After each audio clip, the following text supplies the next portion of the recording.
అక్కడి నుంచి ఎకనామిక్ అడ్వైజర్గా ఎదిగి డిపార్ట్మెంట్లో ఎకనామిక్ అడ్వైజర్గా పనిచేస్తూనే ఆ తర్వాత మనం చూస్తే ఆయన ఆర్బీఐ గవర్నర్ కావడం, అదేవిధంగా డిప్యూటీ చైర్మన్ ప్లానింగ్ బోర్డు కావడం, యూజీసీ చైర్మన్ కావడం, ఇలాంటి అనేకమైనటువంటి ఉన్నతమైన పదవులు, అది పబ్లిక్ పాలసీ విషయంలో కావచ్చు, లేకుంటే ఎకనామిక్ పాలసీస్ కావచ్చు, ఇవన్నీ కూడా ఇన్వాల్వ్ అయ్యి ఫైనాన్స్ మినిస్టర్ అయ్యాడు.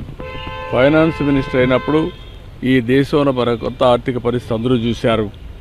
ఆ రోజు మనకు కావాల్సినటువంటి ఇంపోర్ట్ చేసుకోవాలంటే ఫారిన్ ఎక్స్చేంజ్ లేని పరిస్థితిలో ఎకనామిక్ రిఫార్మ్స్ తీసుకొచ్చారు. ఒక దిశ నిర్దేశించారు.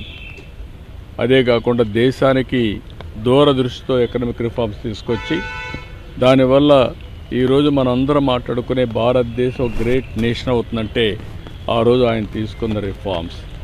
ఆయన ప్రధానమంత్రిగా మీరు చూస్తే అతి ముఖ్యమైనటువంటి 4 పబ్లిక్ పాలసీ తీసుకొచ్చాడు. ఒకటి, ఆ రోజు ఆయన చేసింది ఎంప్లాయ్మెంట్ జనరేషన్ కోసం నరేగా తీసుకొచ్చారు.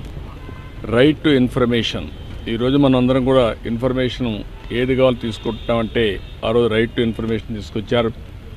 రైట్ టు ఎడ్యుకేషన్, కంపల్సరీగా చదువుకోవాలి, ఆ విధంగా రైట్ టు ఎడ్యుకేషన్ తీసుకొచ్చారు. ఈరోజు యుఏఐడి కింద ఆధార్ ఏదైతే అథెంటికేషన్ ఉందో అది ఎక్కడ కూడా ఏమాత్రం కూడా ప్రభుత్వం ఖర్చు పెట్టే డబ్బుల్లో ఫ్రాడ్ లేకుండా చేయగలిగారంటే అది ఒక పెద్ద అసెట్గా చేయగలిగారు. ఇలాంటి వినూత్నమైన పాలసీలు తీసుకొచ్చిన వ్యక్తి మన్మోహన్ సింగ్ గారు. ఎవరికి కూడా ఈ గౌరవం దక్కదు. ఒక అకాడమిషియన్, ఒక పాలిటీషియన్, ఒక ఎకానమిస్ట్, ఒక బ్యూరోక్రాట్, ఈ 4 కూడా సమర్థవంతంగా పనిచేసిన వ్యక్తి, రాణించిన వ్యక్తి మన్మోహన్ సింగ్ గారు. అలాంటి వ్యక్తి ఈరోజు మన దగ్గర లేకపోవడం చాలా బాధ, దేశానికి తీవ్రమైన నష్టం. కానీ ఆయన ఐడియాలజీ శాశ్వతంగా ఉంటుంది.